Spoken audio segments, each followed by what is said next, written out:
Hey, you fish freaks. Welcome to episode number 149 of the KFO show, Kayak Fishing Obsessed. I'm Daren with Wendell Fishing, co-host Wyatt Hammond riding shotgun.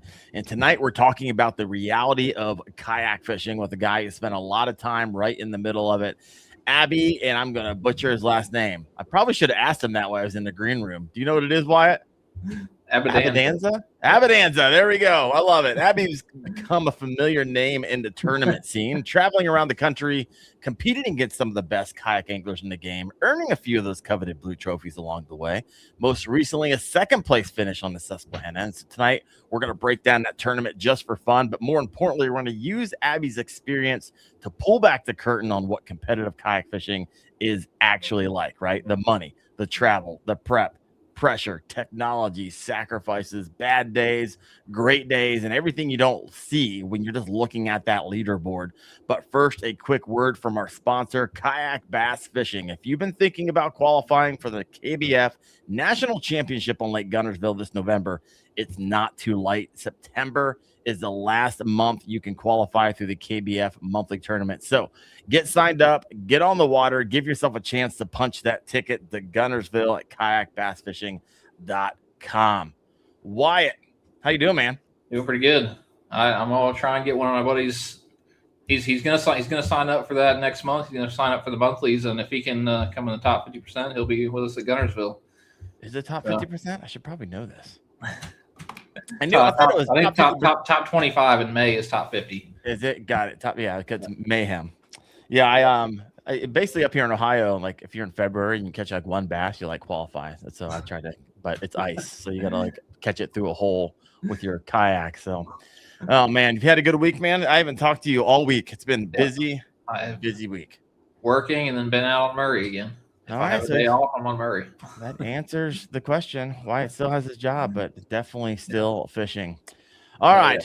We will talk a little bit about our week throughout the rest of the podcast, but I got Abby over here in the green room. So let's go ahead and bring him to the show. Abby, how's it going, brother? How you doing? Hey guys, how you doing? We're doing good. We're doing good. How's your week been, brother? Good. Real good. I like it. Yeah, busy as always. Yeah, you just got done. Congrats on your recent second on the Susquehanna. Is that correct? I got that right? Yeah. Thank you. That was a great tournament. Even taught Wyatt how to fish a river. There you go. Nothing to say about that, Wyatt? It was interesting. I hate the Susky. I've always hated the Susky. Couldn't never figure it out. I finally went out there and Abby was like, "Here, throw this, follow me around, cast it what I cast at." it took a couple days, but I finally started to figure it out a little bit. We just gave him a crash course, 101 crash course on the Susky. Oh man, I like that. I know Wyatt's given me crash courses before, so that's definitely valuable when you have people in the industry willing to share a little bit of their knowledge. So yeah, I love it. So Abby, for someone discovering you for the first time, right? Who are you, and how did kayak fishing become such a big part of your life, man? Well, so let me just back up to my previous life. Basically, I was a full-time musician. Okay. I'm a lead vocalist. I am a country artist. So I actually just released my my latest single literally last Friday on the 21st. It's the first Congrats, time. Man. Thank you. It's the first time I've been back in the studio since about 8.5 years, 8 years, something like that. Oh. So I got a video out on my YouTube page and then released a song on all streaming platforms. And so I got into, nobody in the fishing industry except, a handful of people knew that I was in music. That was I kind of kept it quiet. Ryan Lambert was the one who outed me. Yeah, it doesn't sound like an artist at all. Usually if you're an artist, you want everybody in the world to know that you do what you do. Yeah, so. Well, coming into the fishing side, I wanted to. I didn't want that brand of, well, here comes another musician trying to make it as a fisherman. I kind of wanted to come in and prove myself and make a little bit of noise first, and then marry the two. So after winning Angler of the Year last year, I figured it was okay. Now it's time to bring that all together. Yeah. So that's what this video and this song is literally for, to bring my two worlds together. Because I still do currently play about 30 shows a year. And Oh. actually, Wyatt was just at one of my shows not too long ago. Yep. All right, Wyatt, give me a thumbs up, thumbs down, or like halfway. What do we got? You're good. Thumbs up. You're good. Yep. I love it. No, I was at ICAST, and I think you were singing at ICAST, weren't you? Yep. Yeah, for Bubba. Yep. There you go. We're gonna teach you the words to Simple Man though if you keep coming down to the South. I know the words of Simple Man. So, Abby, where could someone find this single? What's like? Just Abby Abbondanza. Yeah. Abby Abbondanza on wherever you listen to your music at, iTunes, Spotify, and then Abby Abbondanza Fishing is my YouTube, where the full video is. Okay, And, I guess I'll have to go. I have to go listen so, to it. Yeah, it's I've actually had the song for 8 years, and my buddy is the lead singer for Parmalee, and Matt Thomas, and Matt and I have fished a good bit together, and we kind of hit it off outside of the music. And he's like, "Man, I got some songs." He goes, "I'll send them to you." We actually, when I was still doing the band, we actually cut 2 of those songs, and Here Come Them Girls was one of the other songs and I wanted to cut it, and I got outvoted. So hindsight 2020, I'm glad that happened, because now I got to cut it on my own. And it's vocally, it's probably the best song I've ever cut in the studio. Okay. And so I've been really happy how everything turned out. And, I think there's an essence of, I don't care what happens with it. You know what I mean? It literally wasn't to get another record deal. I've been through 3 record deals.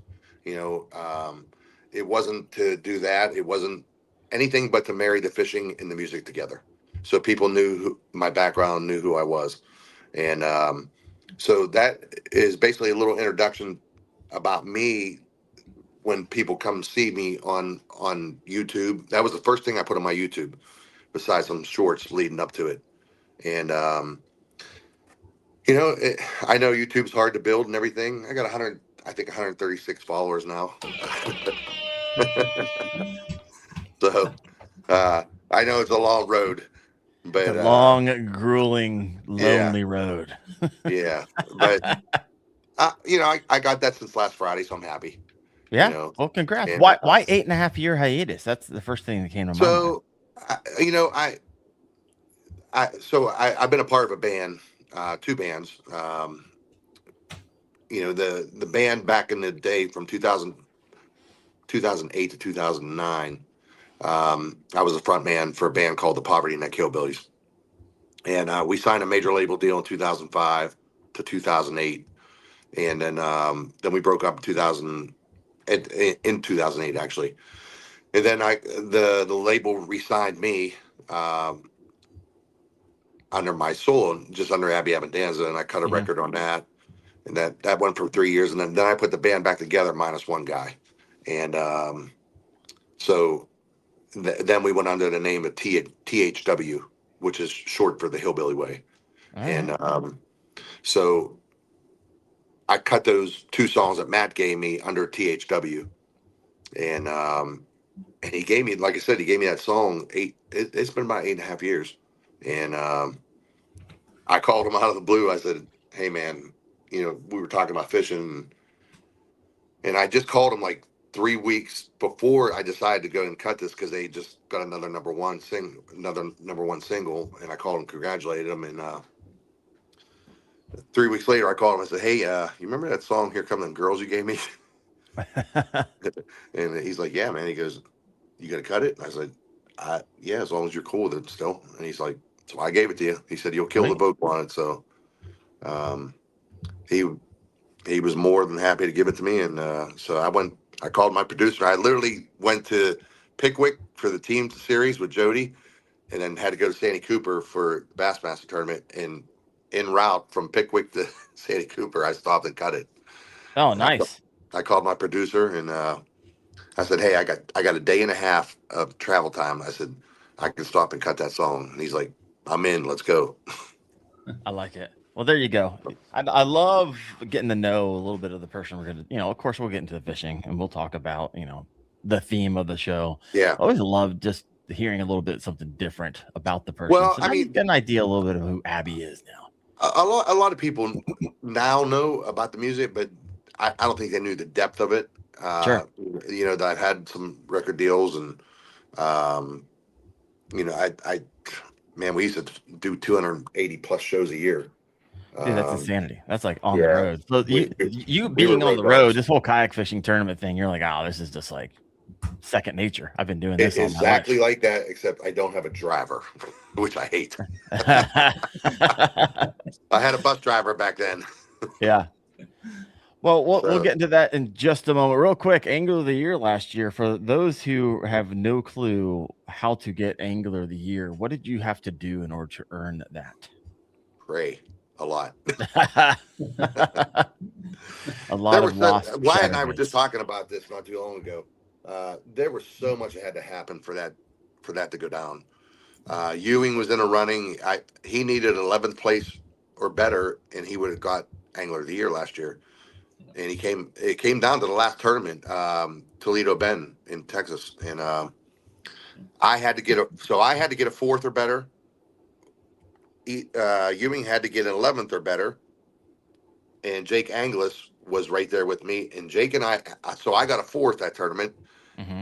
Ewing got a 13th, and then so that canceled that out, and that everything was good there. Well, then I found out that I was tied with Jake with points. Okay. Then what so happens? The tiebreaker is your best three tournaments total inches between all three tournaments.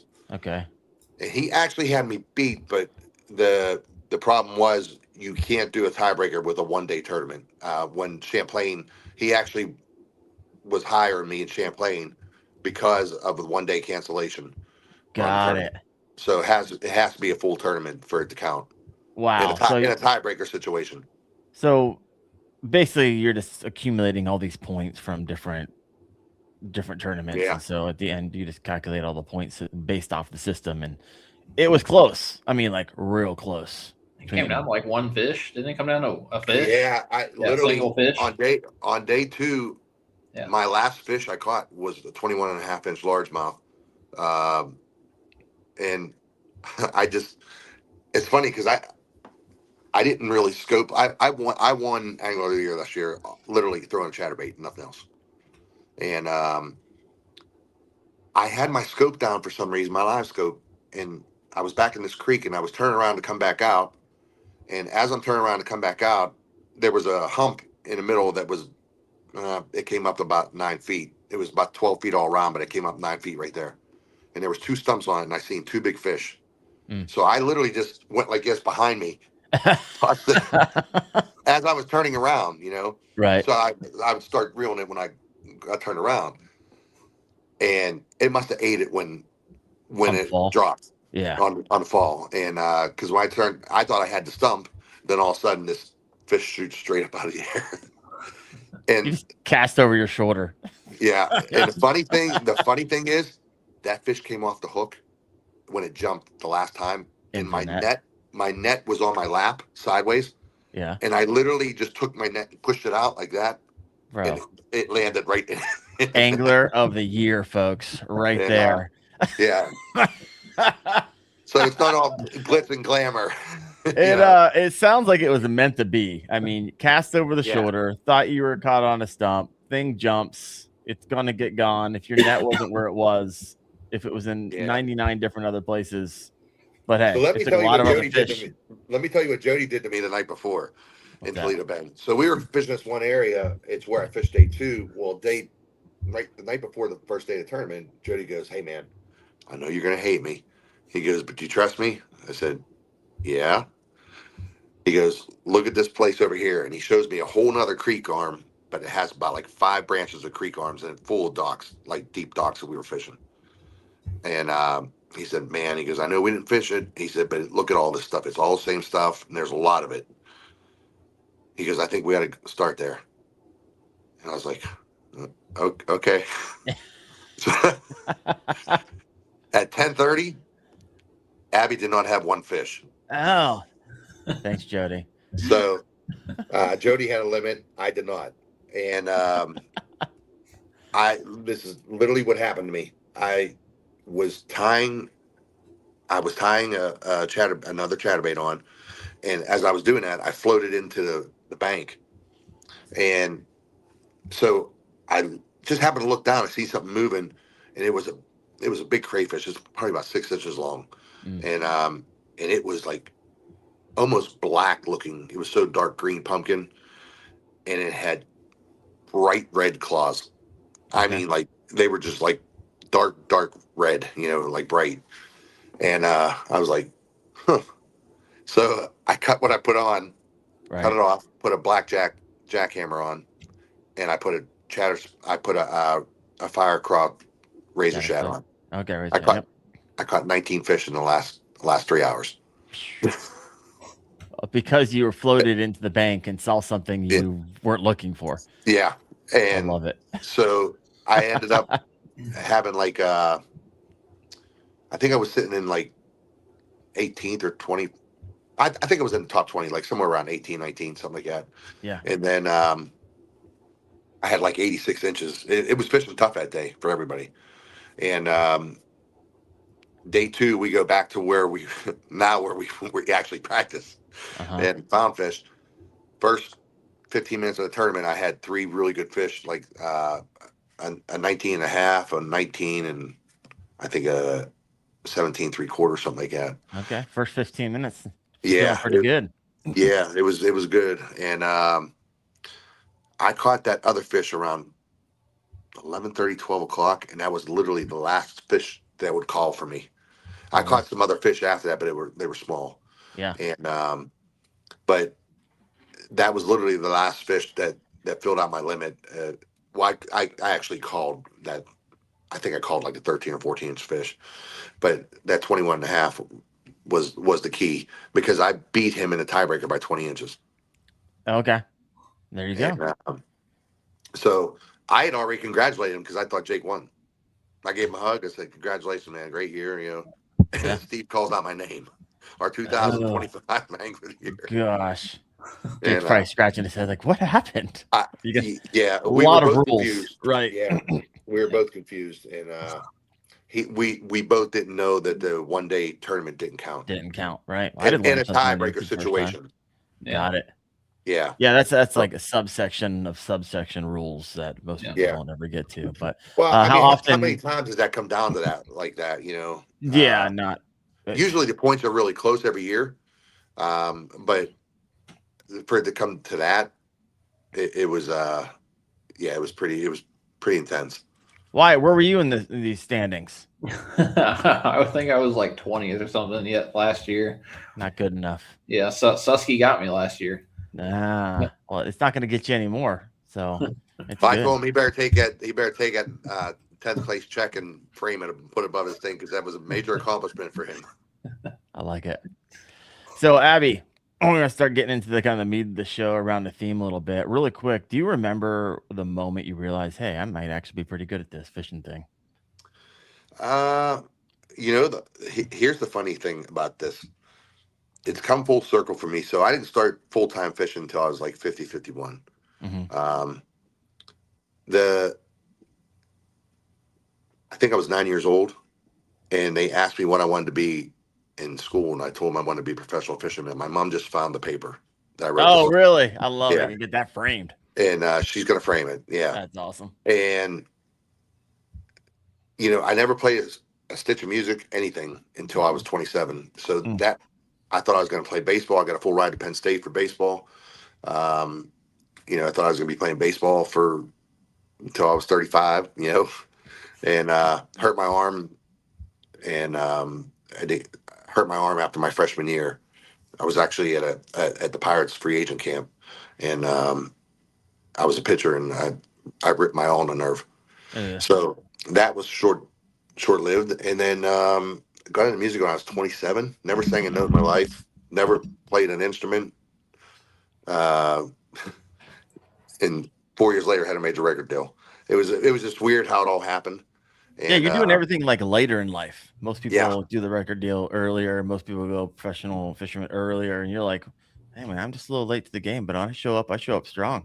Watch yeah. out." I think it was 30, 32 when we signed our deal. 33, 32 or 33 when we signed our deal. Yeah. And but yeah, I mean, it's just it's funny how life, So I went to the boat side after the band broke up. I got back into fishing because we were just touring so much I didn't have time to tournament fish.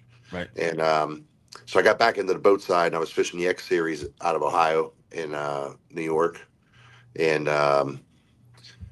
did pretty well. I had, I started working with Z-Man probably 9 years ago now, and then Adam Milstead came to me one day and he's like, "Dude," he's like, "why don't you come over to the kayak side?" I was like, "Kayak?" And my only experience in a kayak was horrible. It Oh, wasn't. what was It it? wasn't. It wasn't a fishing kayak. It was. Yeah, it wasn't your XTR you're rolling in now. What was it? It was a rental. I don't even know what it was. That was It had the a worst. hole in it. With the built-in foot Yeah. things. Yeah. Yeah. Yeah, it was a rental that you climb in. Your feet are in the kayak. I made Sun 50. Dolphin. I don't even know if it was Sun Dolphin, but I made 50 yards and dumped it. Oh, And, heck yeah. So I Trial by literally fire. dragged that thing off to the side and took it back up to the rental. I said, "Yeah, I'm done." Oh my gosh. So that was my only experience as a kayak, in a kayak. But he met me. He said, "Well, come down the lake." He goes, "I have two." He had Jackson big rig. Okay. So I got it nabbed and pedaling around. He goes, "Stand up," and I was standing up, and I was like, "Wow, this is pretty awesome. I could do this." Yeah. And so I went. A week later, I had a Hobie 180. Okay. I went and bought a Hobie 180. Then upgraded 2 months later to a 360. Okay. And just a deal happened. It was a good deal, and I just jumped on it. And Hobie was not the kayak for me. I'm way too big for a Hobie, and I had back problems to begin with, and that seat being so low and my knees up above me, it just never worked out. And motors weren't allowed back then when I first started, so it was all pedal. And then from there, I went to a native Titan, and that was night and day, night and day. And I worked with native for a couple years, and then for 2 years, and then I started talking to Hans, and Hans like, I'm building this boat with you in mind, like a guy like you, your size and everything, and that was the XTR. He said, are you willing to come over to the? I'm sorry. No, are you gonna be upgrading to the 140p? Oh yeah. I actually had a little bit of input on that, designing that, because it was made for basically a tournament angler, and so yeah. Hans said, "Would you be willing to come over to the bona fide side?" And I was like, "Absolutely." So got in that XTR, and it was like heaven. That thing, I still have qualms about going to the 140, even though it's an awesome boat. It looks like an awesome boat. I literally love my XTR. No, I hear you. I mean, it's my primary. You have one too. I mean, oh, it's my primary. Yeah. People always ask, "Hey, what's your favorite kayak?" Like, I review a lot of them, but keep in mind which one stays with me, which one's my primary. It's most comfortable. Yeah. Well, look at that day we were on all three of us were out fishing. Yeah. At the lake that shall not be named. Oh, well, sorry. Harris. Oh yeah, there we go. It's like Bassmaster Lake X. Lake X. Yeah, we were cruising over some wind, some waves. You can edit that out. It's live. So, I don't edit. I don't have time to edit podcasts. Oh gosh. Yeah, and so I mean, that thing. I've had that thing in Erie, in 4-footers, and never felt unsafe once. Yeah, everyone's like, "Oh, it's look at the sides; they're so low." It's not. Unless one, you don't take waves to the side, right? Right. Take them head on the bow. You will if you don't know how to maneuver through them. Well, you're not supposed to, is what I'm trying to say. Right, yeah, 100%. All right, let's switch over. We're already at 27 minutes. This is fun. I love getting to know you a little bit more. But let's talk a little bit about the meat of the show when it comes to tournament angling. Let's peel back the onion a little bit. So, what does your tournament schedule look like in a typical year? Like, how many events are you actually fishing at? I think last year I did 17 or 18 total. Okay, so break down people. It's not like Abby shows up and goes fishing and turns around and goes home. Like, walk through a typical, let's say, Bassmaster event. Like, how early are you showing up? What I'm usually prep are getting you there. doing I'm usually getting there at the latest on Sunday. So you're allowed to for the start fishing tournament on the Saturday. following week? Correct. Yep. Got it. I'm unfortunately I am too far away to go and just pre-fish somewhere, before the date, before the line's on, or I'm sorry, before you're not allowed on the water. I live in Pennsylvania, so most of the stuff's down south. So it's really challenging to get down there and fish, and for me, so I am fishing full time. This year was the first time I didn't go to the Wolf and Fox, which Okay. I'm kind of wishing I would have. I know I don't have a shot at AOI this year. I was sitting in 10th leading up to that tournament.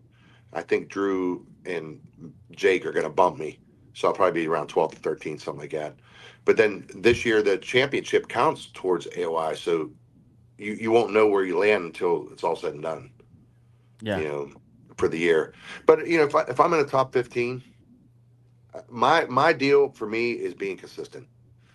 I would rather be a consistent angler than win one here and there or place here and there. Yeah. I'd rather be in check range, or just out of check range. I try to be in the top 25. Okay. That's my That's goal. your goal. That obviously I want to win, but if I'm in the top 25, that sets me up for a good year in points. You're happy with your performance. You're not. I'm happy with my performance. Yeah, I'm being consistent. Your name's being thrown in there a lot. People are seeing your name, and let's face it. With kayak, the kayak side, it's not like the elite side where they're doing this all the time. And so where they're talking about it streaming, and hopefully we're going to be streaming here soon from Bassmaster, from what I understand, and that's going to be an excitement for anglers to grow, as an angler, for recognition. So you want followers, you want people knowing who you are, because it makes you more appealing to sponsors. Yeah. It's no different than somebody has a YouTube channel. You are more appealing to partners when you have a big following. So my deal hasn't been the social media really, but I've kind of put some effort into it here in the last 60 days, and I'm seeing the results of it. I think on Instagram I've gotten about 1,100 followers in the last 2 weeks. So it's actually pretty good in 2 weeks, bro. Seriously. Yeah, it's. I think the song has had a little bit to do with it. This was the whole point of me mentioning it. Use whatever you got, whatever Right, advantage you have in this world to grow your business. Freaking do it. Well, I'll tell you, Alex Rudd and Bailey Everett said to me down at ICAST, "Why are you not utilizing the music in the fishing?" Yeah. And that's what kind of like rung the bell for me. I was like, okay, I looked at it as two separate entities, but it was probably good that I did merge them, because now it's bringing my music fans over to the fishing side, and so now I'm gonna do some stuff for the music side to keep them engaged, and but country music is outdoors. I mean, people it's synonymous with fishing. Come on. I love country music when I'm fishing, driving to go fishing, coming home from fishing. It's country music. It's on. And I was more adamant about being taken serious as an angler than I was about, okay, a country artist coming over to dabble in fishing. That's the brand I didn't want to be branded. All right. And I have a question for you, Abby. I'm going to switch gears on you a little bit, because I was thinking about this earlier today.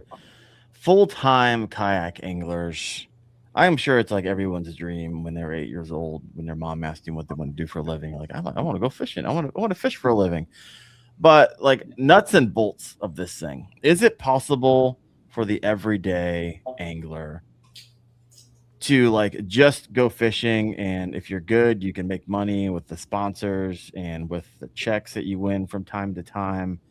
Is it possible, or do you really have to like have a life that set you up for that, or have some type of like passive income, or have a job and do it at this level? Like, because you know a lot I of mean, I had a people job when who I do started. it. I had a full-time corporate job when I started, Yeah. and I cut some checks here and there, and I won Logan Martin on Hobie. Hmm. I took fifth at the Susquehanna on Hobie, um, but they were far and few in between. I mean, they weren't. I did. I'm sorry. I did take third place at Kentucky Lake in a Hobie tournament. I think I cut three. Top tens, top fives, whatever, in Hobie, and but that's yes, it's hard when you have a full Is it time hard, job. or is it like impossible? Why you chime in No, hot it's too? not. It's Why not you got I think impossible. it's It's it's not it's pretty impossible up because there. I'm the proof of that. It's not Yeah. impossible. You know, I when I lost my job, my corporate job, and I'm in oil and gas stuff, and I lost my corporate job in the first 2 days of COVID. 23 of us lost our job, Mm. and so that later that year, I just said to my wife, I said, you know what, I'm just going to start a consulting company, and that's what I've been doing ever since. So I could do my work from the road. It Yeah. doesn't matter where I'm at, and so I kind of set myself up for that kind of life to be able to travel and do this. And so far, so knocking on wood, it's worked out. And being consistent is the number one thing for me. I, you know, I'm sure Wyatt will tell you I'm a planner. Like he's been staying with us the last few times. I plan all the houses. I take care of all that for the Airbnbs and everything. I make sure we have parking. I make sure I'm just built like that. And so I've had a marketing background because of the band. I did a lot of the marketing for the band before we got our major deal. Hmm. Um, I had $180,000 a year coming in marketing, Mm. for the band. And so I kind of learned the sponsorship thing through the music. Sure. And, that kind of parlayed over into and I get asked all the time, how can I do this? There's one simple answer to that. Do what you say you're going to do, Mm. and don't look for handouts. It's what you can do for them. Like I seen people crash and burn doing this all the time. They want to know, they don't care. They want to know how you're going to sell their product for them, and how are you going to market their product, and how are you going to drive business to them. And that's the mentality you have to have going into this. It's not about, well, hey, I can get you some, I'll do a post every 3 months. No, I don't care if they only ask me for a post a month, and most of them do. Sometimes two. I'm doing above and beyond that. Sure. Just because I love the partners I work with. I've been with them for a long time. I've been with Z-Man for 9 years. I've been with Bubba for 5. These are all on. I'm more about I can call these guys, all my sponsors. I can call them and talk to them like they're a buddy. Hmm. And I think that's part of the sales. I've had in marketing and everything and business development. But um, you know, at the end of the day, it's about relationships, and you have to build that relationship and trust and show them what you can do. And I didn't get money the first couple of years I started doing this. Yeah. Um, I built a resume basically. Yeah. Got some credibility with the wins and some top fives, and Angler of the Year helped last year. That was a major help. But I'm not a social media guy. I have been because of the marketing, but I'm not a big influencer. I'm a tournament guy, and if they're sponsor me, it's because I'm a tournament guy, and that's how I'm helping sell their product. Like Jody and I had the first 2 XTRs on the water, and I bet you we probably sold about 30, 40 of those just from people seeing them at Bassmaster events when they first came out. So, And so question, switching gears a little bit more, is there anybody in the kayak that you guys know, kayak fishing industry, that kind of does it full time based off of the merits just of kayak fishing and winning and sponsors without having any type of side job or something to do on the weekend, just like 100% kayak fishing? Jody, if you take out, well, I mean, if you take out retirement and social media, so like, you take out the Arleys and Jody, like people that are retired, then you take out the social media only, Christine and G and those guys. I don't think anybody is solely like only living off their tournament winnings. Yeah. I'm just curious. So here's a side question for you. Both of you compete at a high level. How would you describe the talent level at the top of kayak fishing right now? it's pretty good. Yeah. Yeah. Ask my guy Canelli. Like for someone who like, I know you guys are like, oh yeah, it's tough. I need you to peel back the onion for those who are like, I'm a weekend warrior. I got to go to work. I got to go to bed early tonight because I got to get up and go to work tomorrow. And I fish maybe twice a month. Like, I mean, break it down. Abby talked about it earlier. Like he drifted up to the bank, saw a crayfish that was black and red, changed lures, and started catching fish. Like you're fishing against people who are sitting there looking for that kind of stuff. Like you're not going against somebody throwing a wacky rig Senko down the bank. You're going against a guy who is sitting out there breaking down and analyzing every single little detail of the water, and you've got to try and beat that guy. Yeah, I know we had Ewing Miner on last week? Yeah. And one of the things he talked about, something don't get talked about a lot, is fishing clean. And I thought that was interesting. I was like, you know what? I interview a lot of people. I've had next week will be 150 anglers, some of the best, if not the best in the game. And I was like, you know what? That's a YouTube video right there. Interviewed 150 people. These are the trends of the top performing anglers, and this is what they do. They fish clean. They do pre-work. They show up the week early, right? They're not showing up the day before and just hoping for the best. So there's a lot of things to break down. I was like, this will be really great really great video. But go ahead, keep going. Like you've got to have all your P's and Q's. Everything has to be awesome. Like, I mean, you can't lose fish. You can't break off fish. You can't miss details. You can't, do anything wrong in order if you want to compete against these guys. Like it's like, and honestly, the Susquehanna, that's probably one of the hardest tournaments because those fish are like sharks. I mean, keeping one of those smallies pinned, up to the boat. You're fighting current. You're fighting a fish that fights 2 times harder as a largemouth. Yeah. And those fish are just built different out there. And and fishing clean air is very, very key on having a good, successful tournament. Yeah.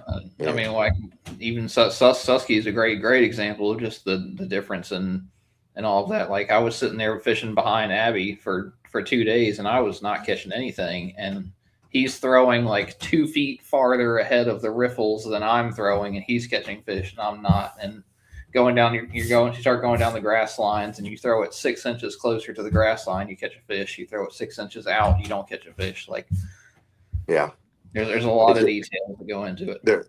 There's a lot of time on the water to learn that. Yeah. Rolling up to a tournament like that's not one to roll up to.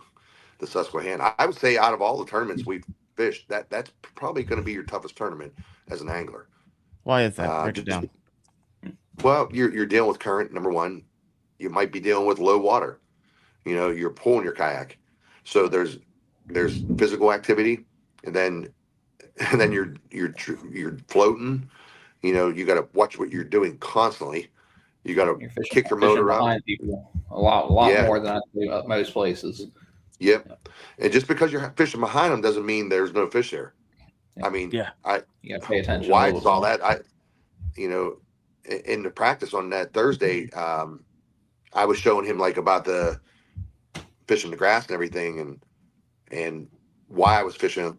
Like I caught 98 inches that day in practice, and that there's little things, and he'll tell you I was throwing right up on that grass, like I was trying to parallel it like 3 inches off the grass.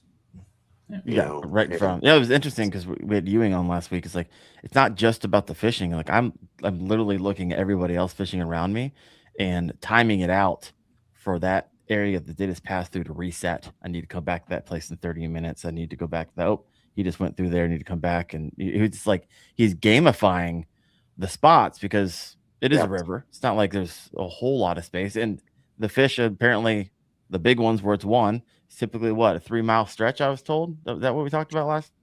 Yep. Ewing and I were fishing the last hour. We were fishing together. Literally, like, he goes, "Hey, I want to save you trouble. I just fished that like 5 minutes ago." I said, "That's all right." I go down. It was a little grass island, right at the end of the point. He's right to the left of me, and I caught him. I upgraded with a 19. And he looked at me, goes, just shook his head. And he goes, "You and that chatterbait."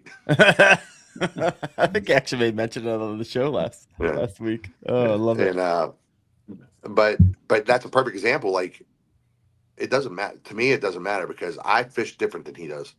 Sure. He fishes different than I do. So just because he didn't get a bite there doesn't mean I'm not going to get a bite there. No, you know, there could be a fish right there on the edge of that point. He just didn't see it and he didn't catch it. And it didn't want what he was throwing. So, and that's a perfect example of it. It happens a lot on lakes I fish. You got a boater come in, cut me off. They'll kind of run through, and I was like, it doesn't mean a thing, right? But it was funny though because him and I were doing exactly the same thing, just two different baits. Exactly the same thing. He wasn't fishing a chatterbait. No, that's what I mean. He was fishing another bait. We were doing exactly. We were fishing exactly the same pattern. The same pattern with the grass. Right, that's what I'm saying. Like, doesn't matter because I'm fishing something completely different. Right, but he was just fishing he was fishing a buzz bait mostly, where I was fishing a chatterbait. Also, at the end of the day, I know if that boat runs in front of me, I got most likely have better casting accuracy than that person in front of me. I do it probably more than anybody on the lake, and so I can put that probably a lot closer to where I want it than anybody else who rolls in front of me. And so this is this time on the water stuff that you get kind of muscle memory on. Next question for you guys. If you have a question for Wyatt or Abby or myself, go and throw that in the comment section. We'll go and get that answered for you. But who are a few anglers you see on the tournament roster and immediately think that guy or that girl is going to be a problem? Jody, Abby, Ewing, Russ. 1, 2, 3, 4. Like what goes through your mind? You say those names, you're like, oh man, this is where this person's going to be a problem. This is where this person's going to be a problem. Casey. Oh my God! I'm like, I have to dial it in. I gotta really pay attention to what I'm doing. Abby looks upset or frozen. One of the two. Okay. He didn't like my question, or he's frozen. He's definitely frozen. Very serious. I know, he's like super serious. He's like, Daren, I didn't want that question. He'll be back in a second. Wyatt, question for you. How much do you keep like spreadsheets of how much you spend on the tournament? Or is it just like it's my life? That's why he logged off, because his wife is going to watch. Yeah, I know. He's like, well, hold up. Daren's starting to talk about how much these things cost, and oops, my internet went out. I mean, it's in the five figures.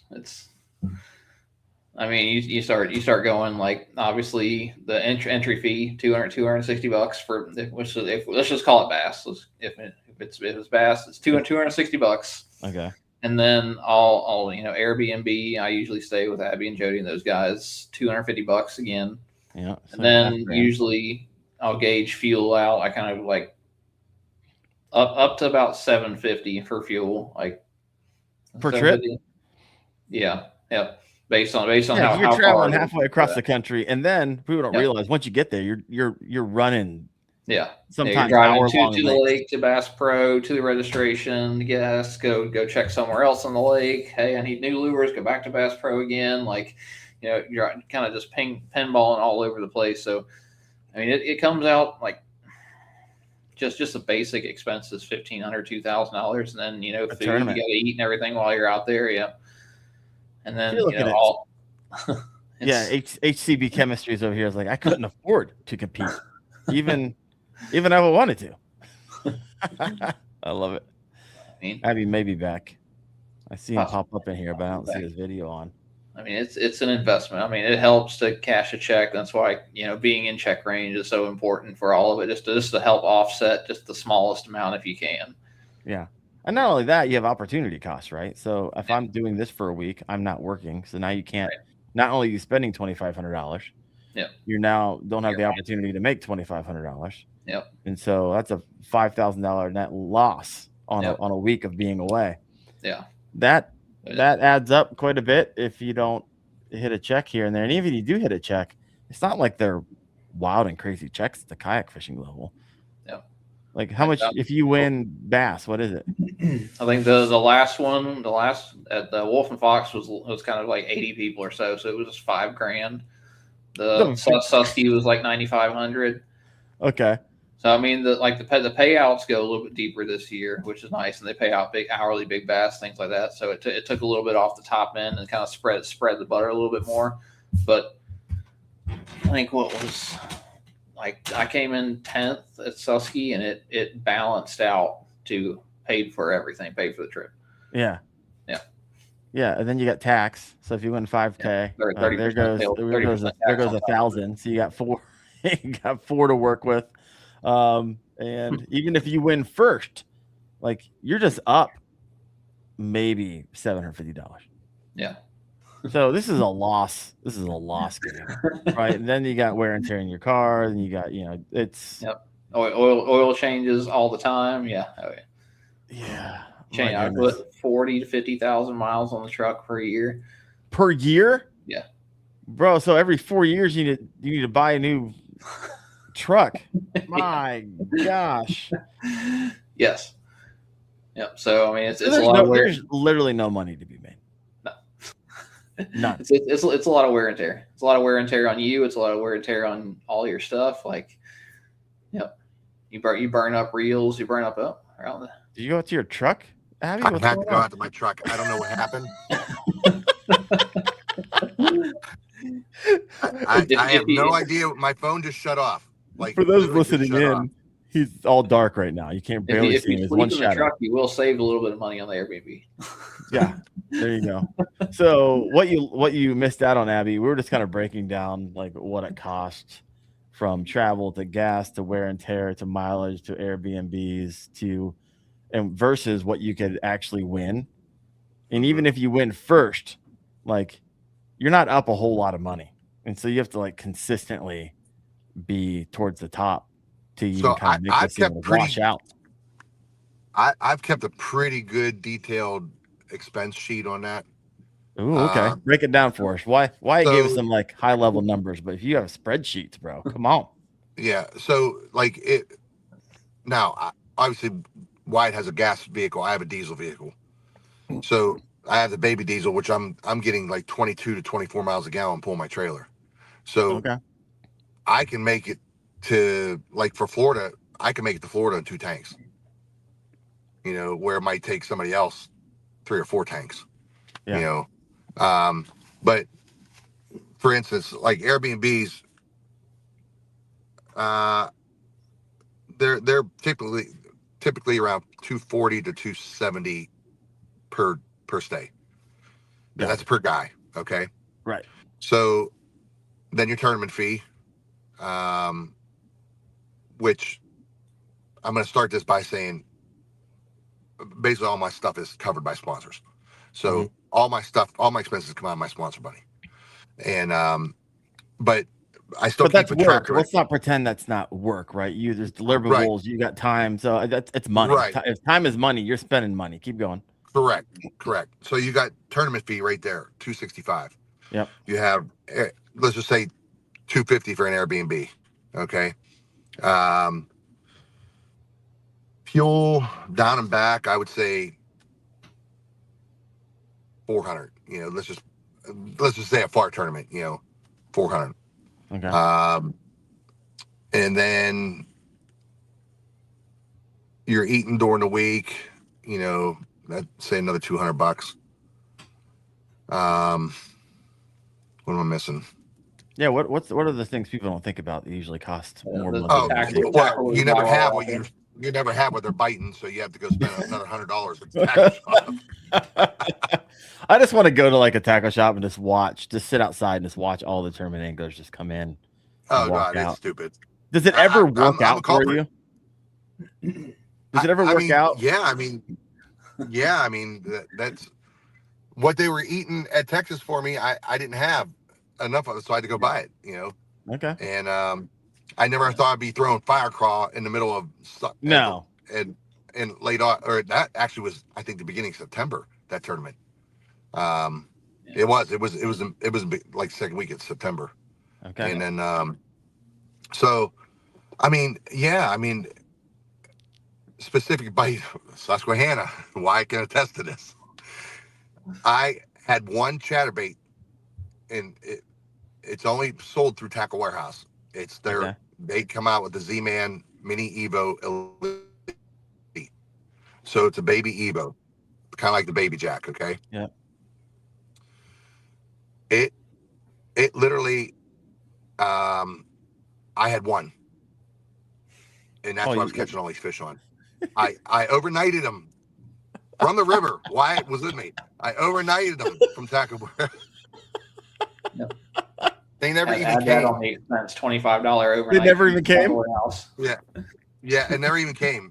I had to get shipped to me down to Texas because it came to the Airbnb 2 days after I left. Oh my gosh! Overnight. So that I don't know how I did it, but I never lost that.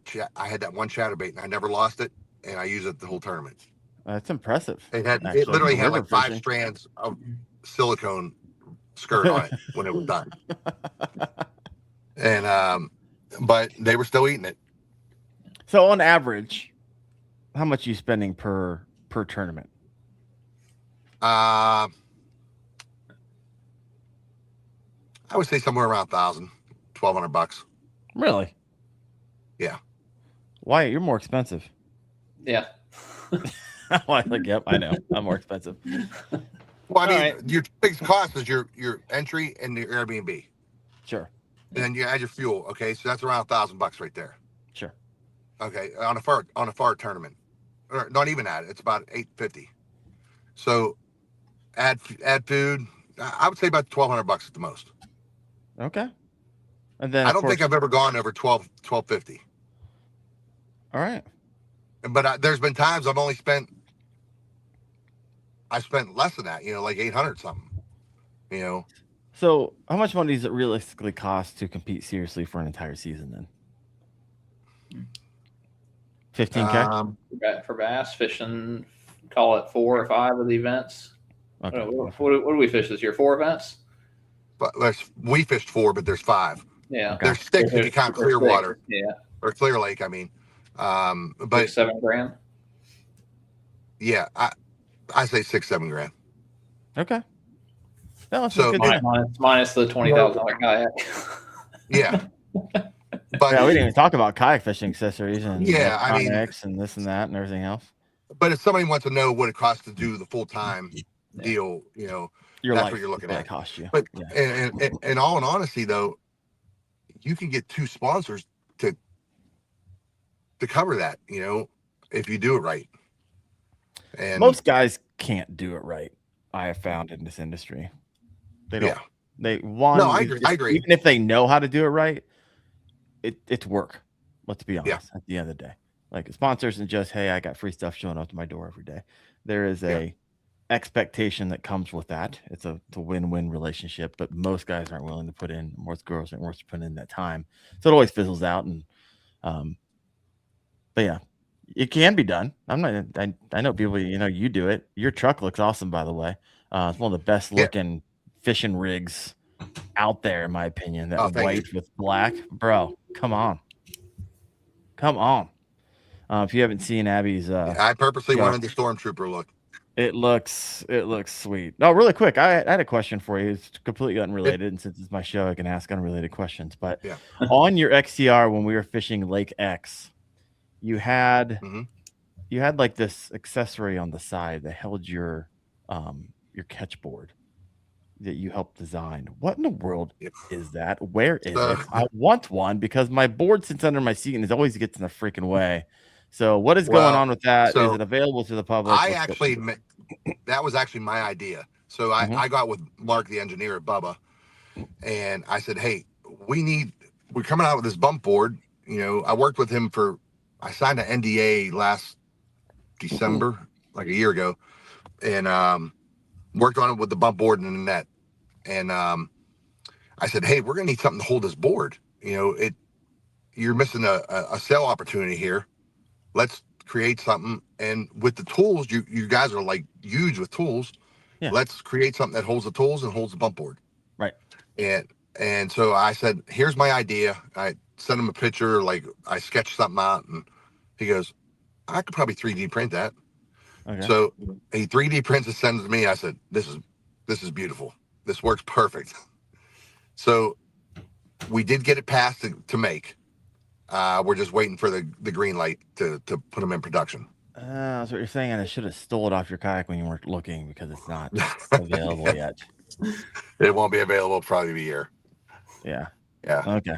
All right. I guess I'll have to wait. It is coming. We're gonna make the tool part different sizes. Because mine, I wanted to be able to hold my scale too, the Bubba Light scale. Mm-hmm. And I put my Bubba Light scale in there and hook it on right there so it doesn't come off. And I use pliers and scissors and and all kinds of stuff, and I put it all right there. Yeah. Well, thank you for that. Completely unrelated. I've had about 1,000 questions about that, by the way. I'm sure. No, I mean the beauty of a fishing kayak. Everyone's like, I just want to make this my own. Everything needs to have a place, and when it does, life is beautiful, right? Because you can just reach for it. You know exactly where it's going to be. It's secure, and once you have that rig fully figured out, and the XTR is a beautiful platform to do it on, life just becomes real easy. I'm huge on that too. I love my floor space. Mm-hmm. I don't like having anything there. I like having my floor space open. So when Hans said, we're going to put pedals in this one, I was like, that was like taking a knife to my heart. There is something about having that giant deck space right in front of you. Yeah, but there's the delete plate there when the pedals aren't there, so it's all going to work out. Is the delete plate have a pad on it? It needs to. I hope so. Yeah. Well, I don't know if it has a pad on, but you can buy a pad and cut it to the size, of the delete plate. But yeah, I love that open space on the decking, and the X140. I mean, the XTR 140 is legit. I mean, it's built for speed. Mm-hmm. It's built to take bigger waves. The gunnels on the side are, people were saying about being low, even though it doesn't matter. They made them high. Yeah. So they are higher, and I mean, I can't wait to get in. So I just talked to Hans the other day. We had a conversation about it, and we were talking about some new colors, maybe we possibly throwing around on it. Yeah. And so I said, well, if you're going to sample one here, do this one for me. I like it. And, so we are at an hour. I want a couple of last questions for you. Wyatt, Abby, what's something in the tournament realm that most people don't think about, right? I ask all the obvious questions. How much does it cost? Time, you're showing up early. It's an investment, sponsors, the whole deal. But what's something that, Daren, you haven't asked this, and no one ever does, but they really should, for someone who's like, hey, you know what? That's a dream of mine someday. I mean, but what's huge for me is having a group of guys that you travel with. Really? Yeah, your crew. like a group of people that you're there with, like, hey, something broke on my kayak, can I borrow yours? Like, just just having all of that support out there. I'd say it makes world of difference out there. For it's lonely to go out there and just travel around the country and just be out there by yourself. Some people like it, but I like having feels good and to be having able a to good group of guys that you trust. Yeah. That's that think alike. As far as like helps you break everything down too. Cleanliness, being clean, picking up after yourself. I don't want to be a mother hen when I'm in a Airbnb, right? Airbnb, but the Airbnb is under my name, so I got to make sure that everything's, I have a perfect rating on there, and I want to keep it that way. Right. And but one doesn't just simply sign up for where do I go and sign up for the awesome people that I trust crew, the boys. And so you almost have to put in your time, right? And just get known, be known, develop friends, hang out, go the extra mile. Because you guys have been doing it for years. And you obviously have a group of individuals who you kind of gravitated to.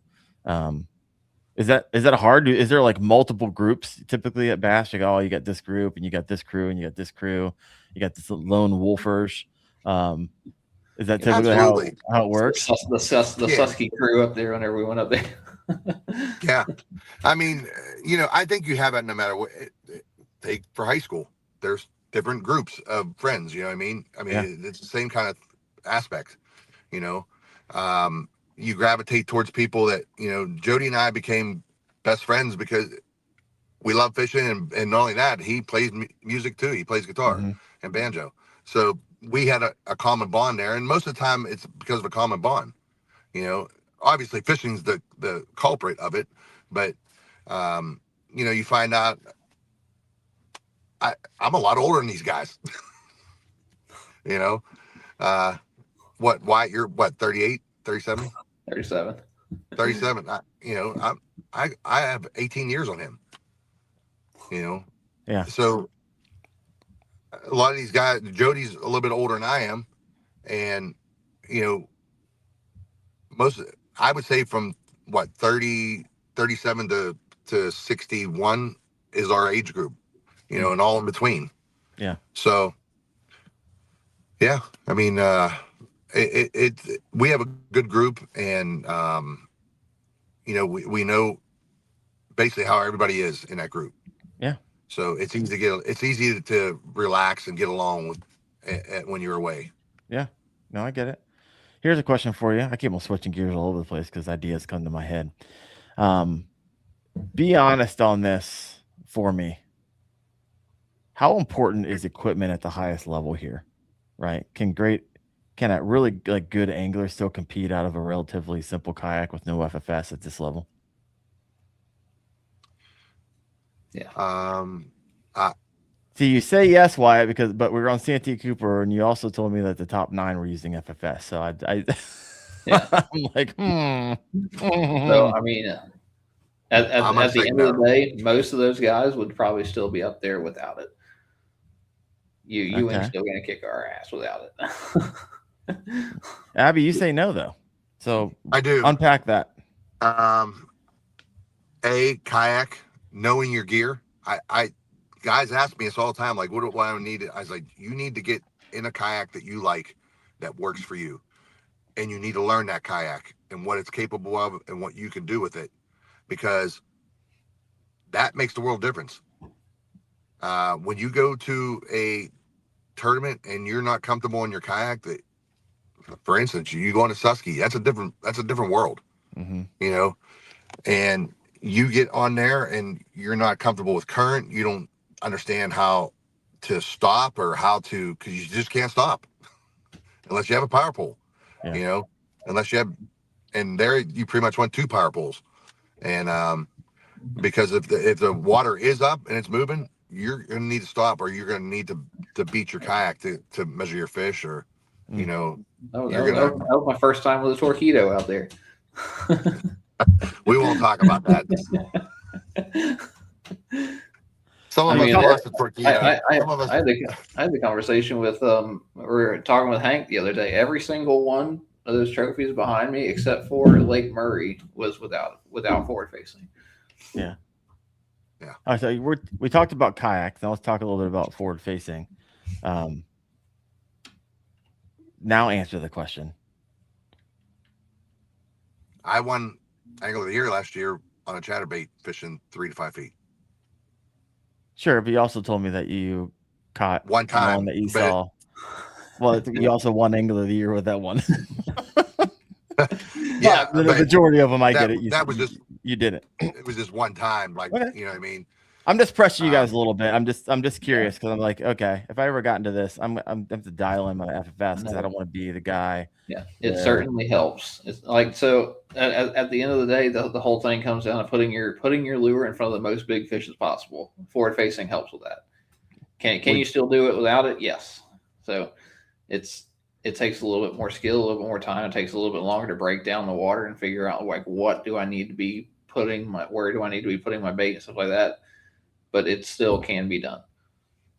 Yeah. Well, that's another thing too. Like Wyatt hit on the head there with about big fish. Like you have to know that's the thing you have to find. What areas are holding big fish? Yeah. You know, there's going to be typical areas that are holding larger fish than others. You know, and it's for a reason. You got to find out what that reason is and adapt to it. Sure. And you know, so that is understanding your practice, understanding what you're doing. Sometimes you have to adapt day of tournament. I've had it happen. You know, they were eating a chatterbait this color and they weren't touching the other color. And then all of a sudden they're not eating my chatterbait that I was throwing. So I put on one of the colors I was using during the week that didn't work and they're smashing it. So whether it's an overcast thing or a sunny thing, you know, or even maybe the water staying up a little bit, or there's something there why they're not eating it. So you got to figure out what that is and you got to figure it out quick. Sure. No, I get it. I only asked those questions because I recently got FFS this past year, started using it. And what I've been able to do and with it and see, there's not a single person on this planet who can convince me otherwise that is not a massive competitive advantage. Period. There's not a chance I would enter one of these high level kayak tournaments without it and expect it. I would never do it. 100%. 100%. All right, we're at hour 10. If you have any last question, throw them up on the board. We'll get them answered for you. Last question for you, Abby. I'm going to ask this one to Wyatt too. Both of you compete at a very high level. I respect the pants off both of you. After everything we talked about, finish the sentence right here. The reality of competitive kayak fishing is. It's hard. It's a grind. There's gonna be days where you suck, and you got to be able to push through that. It's a mental thing. I'll tell you something Mike Iaconelli said. Mike Iaconelli has a ton of respect for the kayak community because he just fished a Susky. I think he come in 30-something place, whatever. You know, he got back to the ramp one day. He told Jody, he goes, I got a lot to learn about kayak fishing. And that was a previous tournament, you know, but he respects us. He understands that it's a different kind of fishing, but there's good sticks here, you know, just like there are the elites. You know, there are guys that could go fish a boat, you know, and probably do well. You know, that's a big, now being off a boat onto a kayak and going back to a boat, which I've done, that's a different world again. Yeah. You know, because I am 10 times the angler I was on a boat than I am in a kayak. I'm 10 times the angler in a kayak because I learned to break down water. I learned how to read the water, and you can't do that from the boat the way you can do it from a kayak.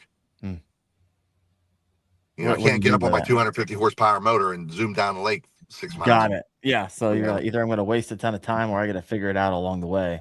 Right. We can cover water with our motors, but not like that.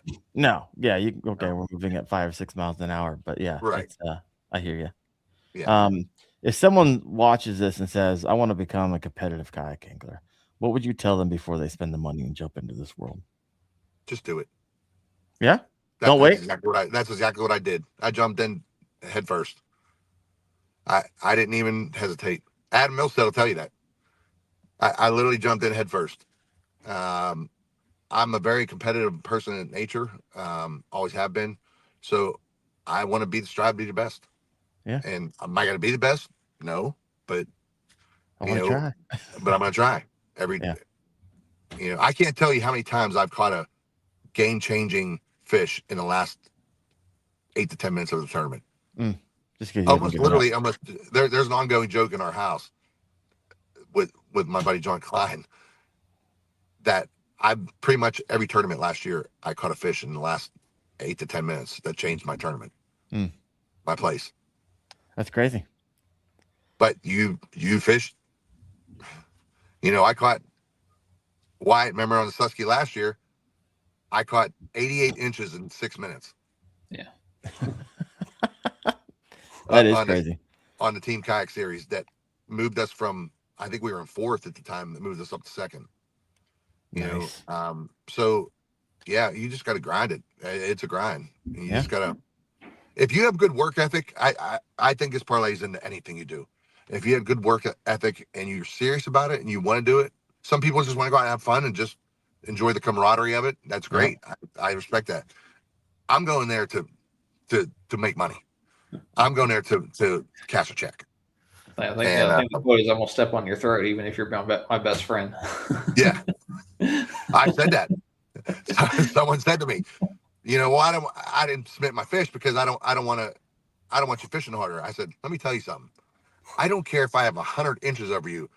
I am going to step on your throat until you can't breathe and keep fishing and catch 110 inches to make sure that you can't catch me. Mm-hmm. So that's the reality of it. I mean, you have to go to the last very minute of the tournament. Mm-hmm. Wyatt, how about you? What's one thing you tell them before they spent the money and jumped into this world? Same thing. Go for it. I'll say get with one of your friends that does it a good bit and has some experience, and just say go for it. I mean, it's fun. At the end of the day, it's fun. I'd say it's a blast going out there every single time. And if you sit there and think about like what all I need this, you can get overwhelmed. Oh, 100%. You just got to jump in and do it and get what you need to start, and then add as you go. Yeah, figure out as you go. And I think finding that group of friends to help that learning curve, right? That learning curve can be very expensive, right? If you're taking 20 tournaments, figure out what you could have figured out in 6 because you had that group of individuals.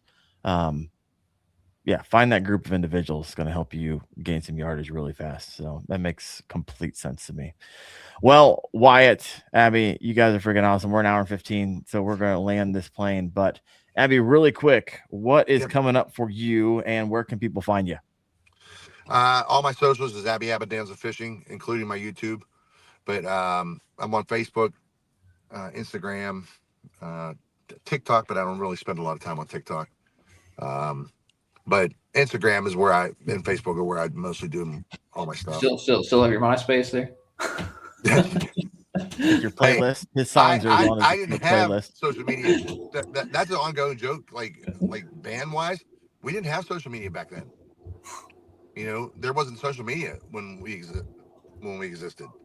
So we did everything grassroots and grew it like a pebble in a pond theory. Nice. And I mean, so yeah.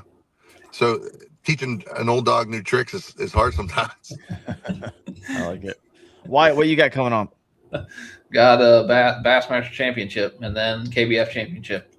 There you go. I'll see you down there in November. See both of you. Oh yeah. It'll be a good time.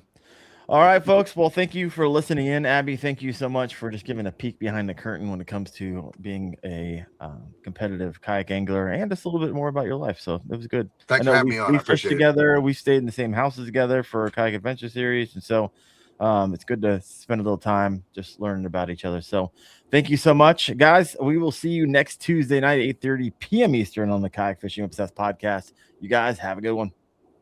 Thank you.